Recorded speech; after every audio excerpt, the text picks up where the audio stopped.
Varicose వ్యాధితో బాధపడుతున్నారంట. తక్కువ ఖర్చుతో ట్రీట్మెంట్ కావాలి అనుకుంటే ఎవిస్ హాస్పిటల్ని సంప్రదించండి.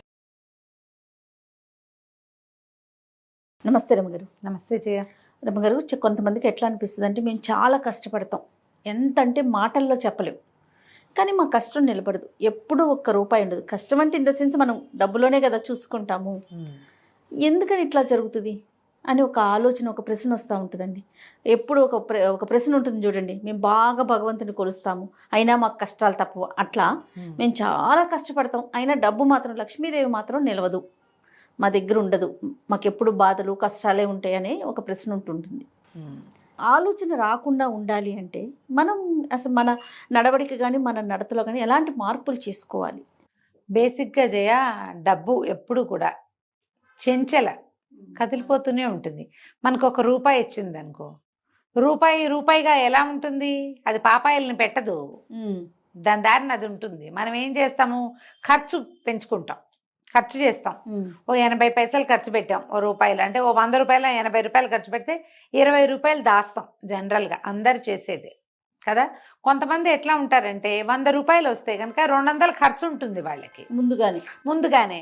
అప్పుడు డబ్బు ఎట్లా ఉంటుంది, సంపాదన పెరుగుతూ ఉంటే లివింగ్ స్టైల్ పెంచేసుకుంటూ ఉంటారు. పాత లివింగ్ స్టైల్లో ఉండరు, కొనుబళ్ళు అది చుట్టుపక్కల వాళ్ళ నుంచి మన దగ్గర డబ్బులు ఉన్నాయి కదా అని ఖర్చులు పెంచుకున్నాం. అందరూ చేసేదే, మనిషి అన్న ప్రతివాడు ఇదే చేస్తాడు జయ. మనకి ఎంత డబ్బు వచ్చినా పూర్వకాలం పద్ధతిలో ఆ తక్కువ ఖర్చుతోనే ఉండే జనాల్ని మనం అసలు ఈ రోజున చూడం. మామూలుగానే బేసిక్ నీడ్సే మనవి పెద్దవైపోయినాయి ఇప్పుడు. ఈ ఊళ్ళలో హైదరాబాద్లో చోట 30-40 వేలు వస్తే కానీ అసలు కుటుంబం బతికేది వీల్లేదు. ఎందుకంటే ఇప్పుడు బాగా సంపాదించే వాళ్ళు అదే బియ్యం తినాలి, సంపాదన లేకపోయినా అదే 50 రూపాయల బియ్యం. 25-30కి బియ్యం వచ్చే రోజు అసలు పోయింది. ఖర్చు సమానం అయిపోయింది కదా, కూరలు అంతే, సామాన్లు అంతే, సరుకులు అంతే. అవి ఏవి చీప్గా దొరుకుతాయి?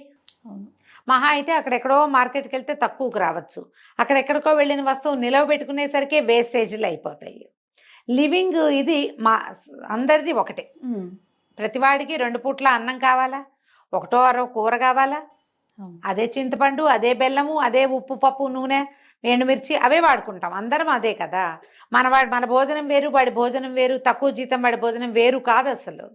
ఎక్కడ తేడాలు వస్తాయి? ఇళ్ళ ఖర్చులు, ప్రయాణపు సాధనాలు, బట్టలు పాతలు, నగా నాణ్యం నిలవ పెట్టడము, ఏమైనా కొనుక్కోవటము, వాటిల్లో తేడాలు, పై ఖర్చుల్లో తేడా వస్తాయి అంతే. ఆహారం అందరికీ ఒకటే కదా. ఈ పై ఖర్చులు జనరల్గా మనం పెంచేస్తాం. ఈ పెంచుకునేసరికల్లా డబ్బు కనపడదు. ఇంత డబ్బులు వస్తున్నా ఎందుకు నాకు మిగలటం లేదు? ఇదివరకు 50,000 వచ్చేది, అప్పుడు నేను 10,000 సేవ్ చేసేవాడిని, ఇప్పుడు 1,00,000 వస్తోంది అంటే నేను డబల్ 20 సేవ్ చేయాలి కదా అనిపిస్తుంది. కానీ చెయ్యం, మనం 14-12 చేయగలుగుతాం అంతే. ఎందుకంటే ఈ పెరిగిన వారడి మనం పెంచేస్తున్నాం, ఖర్చు పెరిగిపోతుంది. మనం బయట తినేది పెరిగిపోతుంది, బట్టలు కొనేది పెరిగిపోతుంది, స్టైలే మారిపోతుంది. ఎవరికైనా ఇచ్చేది, ఎక్కడికైనా వెళ్ళేది, ఏమైనా కొనుక్కునేది ఎక్కడ తగ్గం. మనం వాడే ఫోన్ దగ్గర నుంచి అన్ని మార్చేస్తాం. ఈఎంఐలు పెట్టేసుకుంటాం, డబ్బులు వస్తున్నాయని ఈఎంఐలు పెట్టేస్తాం, ఇంకో 2 వస్తువులు కొనేసుకుంటాం, ఇంకా ఎక్స్ట్రా స్టోరేజ్ కొనేసుకుంటాము, పెంచుకుంటూ పోతాం. ఈఎంఐ ఆప్షన్స్ వచ్చాక రమ్మగారు మరి చాలా ఎక్కువైపోయింది, కొనుబళ్ళు ఎక్కువైపోయింది. మనం చేయగలమా లేదా, మనం కట్టగలమా ఆలోచించినా రావట్లేదు. ఎంత పెద్ద వస్తువైనా చేతిలోకి వచ్చేస్తుంది, అది తర్వాత కడతాం, మనకు తెలియటం లేదు. కానీ ఏమవుతుంది, ఎండ్ ఆఫ్ ద డే చూసుకుంటే మనం నిలవలో లేము, మనం సంపాదించిన దానికి తగినట్టుగా మన దగ్గర నిలవలేదు అనేది మనకి తెలుస్తూ ఉంటుంది. బేసిక్ ఒకటి ఎవరికైనా కావాల్సింది ఇది. నువ్వు కార్పొరేట్ స్టోరీస్లో కనపడుతుంది, బ్యాంకర్లు మనకి అడ్వైజ్ చేసే బ్యాంకర్స్ వస్తారా, వాళ్ళు చెప్తారు, సంపాదన పెరిగిన వెంటనే ఇమీడియట్గా నువ్వు ప్లాన్ చేయాల్సింది సేవింగ్స్ అంతే. అది డబ్బు మల్టిప్లై అయ్యే విధానాన్ని యాప్ చేసుకో. ఒక 20 రూపాయలు దాచిపెట్టడం అంటే ఓ పర్సులో పెట్టి పెట్టడం కాదు, అది పిల్లలు పెట్టే చోట పెట్టాలి. పెద్ద పిల్ల కాదు, చిన్న పిల్ల అయినా సరే సేఫ్గా. అసలు ప్రధానమైనది సేఫ్టీ. ప్రధానమైనది చాలా ఎక్కువగా ఆలోచించాల్సింది సేఫ్టీ. చిట్టీలు కట్టడము, ఎక్కడైనా నమ్మకమైన చోట డబ్బులు పెట్టడం, అదుపు పెట్టడము. తర్వాత ఇప్పుడు మనకి బోల్డన్ వచ్చినాయి, ఏమంటారు దాన్ని, మ్యూచువల్ ఫండ్స్ లాంటివి. వచ్చేసినాయి. అలాంటిది ఏదైనా సరే రెగ్యులర్గా ఒక సిప్, ప్రతి నెల డబ్బు అందులోకి వెళ్ళిపోతుంది. నీ జీతం పడ్డం ఏంటి, సిప్కి వెళ్ళిపోతుంది. అది నీ చేతిలో ఇంచి కాదు, ఆటోమేటిక్గా అది వెళ్ళిపోతుంది. నీ దగ్గర ఉన్నది కొంతే ఉంటుంది, నువ్వు ఇందులోనే వాడాలి. ఆల్రెడీ సేవింగ్స్ దానంతటా అది వెళ్ళిపోయింది కదా. నీకు డబ్బు జీతం హైక్ వచ్చింది అంటే ఇమీడియట్గా నువ్వు చేయవలసింది అది. మనం ఏం చేస్తాం అంటే హైక్ వస్తుంది అనగానే మనం అవి కొనుక్కోవాలి ఇవి కొనుక్కోవాలని ఆలోచన ముందుగానే కదా? ఎన్ని పెట్టుకుంటాం. కొనుక్కునే ఆలోచన రెండో ఆలోచనగా పెట్టుకోండి. ముందు పొదుపు మీద ముందు దృష్టి పొదుపు పెట్టండి. మీద పెడితే మీరు పడిన కష్టం నిలబడుతుంది. ఎప్పుడు కూడా ఇదే మార్గం. నీ దగ్గర నీకు కోట్లు వచ్చినా అదే మార్గం, లక్షలు వచ్చినా అదే మార్గం, వందలు వేలలో ఉన్నా కూడా అదే మార్గం. పొదుపు వైపు ఆలోచించాలి. తప్పకుండా ఎవరైనా సరే దాన్ని ఎక్కడైనా, ఇప్పుడు కొంచెం పెద్ద పెద్ద అమౌంట్స్ అనుకో, ఏదైనా స్థలాలు లాంటివి కొని పెట్టుకోవాలి. బట్టలు బంగారము అశాశ్వతమైనవి. బట్టలు మీరు కొన్నాక అది గుడ్డి గవ్వకి చెయ్యదు. అంతేగా. మనం పెద్ద పెద్ద షాపులు చూస్తాం జయ, ఈ పట్టు చీరలు, పట్టు బట్టలు, ఏదైనా ఫంక్షన్ అనగానే బట్టలకి ఎంత ఖర్చు పెడతాం జయ, ₹1 వెనక్కి వస్తుందా? రాదు. పారేయటమే. నువ్వు తిండికి బట్టలకి పెట్టింది, ఈ రోజు పెట్టింది ఇంతే కథ. ఫోటోల కోసమే పెట్టేస్తున్నాం బట్టలకి, అవునా కాదా? 100% ఆ ఆలోచన మార్చుకోండి. తగ్గించుకోవాలి కనీసం. తగ్గించుకోవాలి.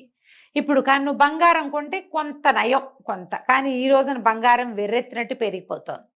ఎప్పుడు పెరుగుతుందో తెలియదు, ఎప్పుడు ఎలా తగ్గుతుందో డమాల్ అంటుందో తెలియదు. తెలియదు. అంత దాకా ఎందుకు రమ్మగారు? డైమండ్స్ చూడండి, అవును, డైమండ్స్ అంటే ఎంత కాస్ట్లీ ఉండేవి, అందరు కొనుక్కుంటున్నాం ఇప్పుడు. కొనుక్కునేవాళ్ళు. అలాంటిది man made, machine made diamonds machine made వచ్చేసినాయి ఇప్పుడు. దానికి దీనికి ఏ మాత్రం తేడా లేదు. పాపం అది అంత కాస్ట్ పెట్టి కొనుక్కున్న వాళ్ళ పరిస్థితి ఏంటి? ఏంటి నిజంగా 1,00,000 పెడితే గానీ ఇంత దుద్దులు రావు. ఆ, ఇప్పుడు 30,000కే అవి వచ్చేస్తాయి చక్కగా ఇందులో. వచ్చేస్తున్నాయి కదా, హ్యాండ్ మేడ్ మిషన్, అదే ఏమంటారు, Machine made diamonds, diamonds. Machine made diamonds వచ్చేస్తున్నాయి. కాబట్టి ఆలోచించి చేయండి ఏది చేసినా.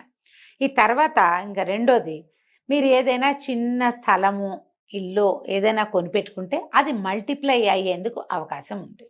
ఇళ్ల మీద పెట్టామనుకో అంత డబ్బు రాదు. అవును. కానీ ఏదైనా రియల్ ఎస్టేట్లో మదుపు పెట్టుకోగలిగితే జాగ్రత్తగా చూస్ చేసుకోండి. చూస్ చేయడం చేసి ఈ అడ్వర్టైజ్మెంట్లకి పడద్దు. మన వాళ్ళల్లో కొంతమంది కొనుక్కున్నది చూడండి, ఎవరో చెప్పారని మాత్రం దిగద్దు.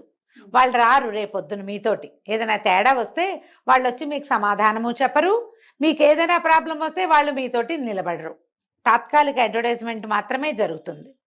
అలా కాకుండా మల్టిపుల్గా ఒక 50 మంది, 100 మంది కొంటున్న చోట కొనుక్కుంటే ఏదైనా ప్రాబ్లం వస్తే ఏడ్చేదాని మొగుడు వస్తే నా మొగుడు వస్తాడని ప్రాబ్లంలో వాళ్ళైనా సహాయం ఉంటారు. అంతే. కొంచెం జాగ్రత్తగా కొనుక్కోండి. తెలిసి తెలియక తొందరపడిపోకండి, ఏజెంట్స్ని నమ్మద్దు, జాగ్రత్త. ఇలా ప్లాన్ చేసి కనుక పెట్టుకుంటే పిల్లల్ని పెడుతుంది డబ్బు. అప్పుడు మన కష్టము నిలబడుతుంది. నువ్వు ఖర్చు పెట్టినది రాదు, వెనక్కి రాదు, వెనకేసింది ఉంటుంది. ఈ వెనకేయటం ఎలా అనేది ఎవరి విధానాన్ని బట్టి వాళ్ళు ప్లాన్ చేసుకోవాలి. వాస్తు బంగారం కొనిపెడతారా, స్థలాలు కొనిపెట్టుకుంటారా, లేకపోతే ఏదైనా మ్యూచువల్, ఇప్పుడు పెద్ద పెద్దవి అయితే బంగారాలు, వాస్తు స్థలాలు అనుకో. చిన్న చిన్న అమౌంట్స్ మనం మదుపు పెట్టుకోవచ్చు. ఇట్లా చక్కగా రెగ్యులర్గా అవి సిప్కి కట్ అయిపోయి ఉంటాయి, అమౌంట్ ఉంటుంది ఖచ్చితంగా.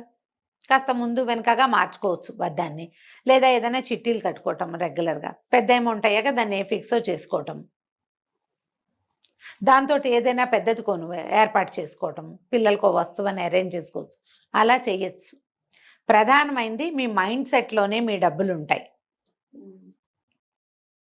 డబ్బు పర్సులో ఉండదు, మైండ్ సెట్లో ఉంటుంది. దాన్ని సరి చేసుకోండి. తప్పకుండా. దీంతో పాటు మనకు ఐడియాలు లేవు, డబ్బులు ఉన్నాయి ఏం చేయాలండి అని నన్ను కూడా అడుగుతారు. నాకు మాట ఏవో 1-2 తెలుసు, నాకు పెద్ద ఏం తెలుస్తాయి. కానీ ఇప్పుడు మనీ మేనేజ్మెంట్ ఎక్స్పర్టైజేషన్ కూడా ఒకటి వచ్చింది. చెప్తున్నారు డబ్బుని, మనీ మంత్ర, డబ్బుని ఎట్లా మదుపు పెట్టాలి, ఎందులో ఏ షేర్స్ లో పెట్టచ్చు, ఏ షేర్స్ లో పెట్టకూడదు, మ్యూచువల్ ఫండ్స్ లో కూడా ఏవి బెనిఫిషియల్ గా ఉంటాయి. తర్వాత ఈ ఆడపిల్లలకి బోల్డన్ రకరకాల యోజనలు వచ్చినాయి. అవునవును కదా, సుకన్య పథకాలు ఇలాంటివి పోస్ట్ ఆఫీస్ లో కట్టమని అలా ఐడియాస్ వస్తాయి. వాటిని ఫాలో అవ్వండి, వాళ్ళని పట్టుకోండి. కుదిరితే గనక మనీ మంత్ర ఆడవాళ్ళకి సులువుగా చేసుకునేవి ఏవైనా 2-3 కూర్చోబెట్టి చేయించావంటే తప్పకుండా చాలా హెల్ప్ అవుతుంది. అది బోల్డన్ ఉన్నాయి ఆడపిల్లలకి చిన్న పిల్లలకి చిన్నప్పుడే అవునండి. ప్లాన్ చేసుకునేది. బర్త్డేకి ఇలా మదుపు పెట్టండి, ఇలా ఎక్కడైనా పెట్టుకోండి, ఇది పిల్లలు పెద్ద అయ్యాక చదువు నాటికి వస్తుంది, ఇలాంటి ప్లానింగ్ ఇస్తారు కదా. అట్లా మంచి ఐడియాస్ని తీసుకోండి. డబ్బులు వేస్ట్ చేసుకోవద్దు. తప్పకుండా రమ్య గారు. నమస్తే. నమస్తే జయ.